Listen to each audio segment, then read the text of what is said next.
In this exercise tutorial, I'm going to be taking you through an alternating dumbbell floor press. This is exactly the same as an alternating dumbbell chest press on the floor. And what we're going to do firstly is bring the weights that we're using either side of the body. Now, you don't have to use a mat. I am using one for comfort. You could use nothing. Alternatively, you could use like a pillow for your head, whatever makes you comfortable when you're doing the exercise. Now, firstly, what I'm going to do is I'm going to come onto my back. I've got my feet in contact with the floor, hip width apart.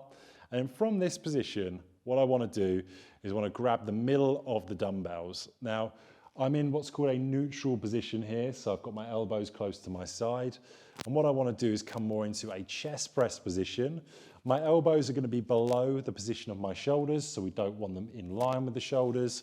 And also I've got my hands not directly pointing away from my body, so palms aren't directly away, they're slightly slanted in when I'm doing the exercise. Now from here, what I would do and recommend is just doing one repetition with both coming up at the same time, and then get a feel for how far you have to come down, get a feel for the range of movement, and then from here, what you can do is your alternating repetitions. So one side coming up and slowly down, the next side coming up and slowly down. Each time you're doing your repetition and your elbow touches the floor, that's one rep.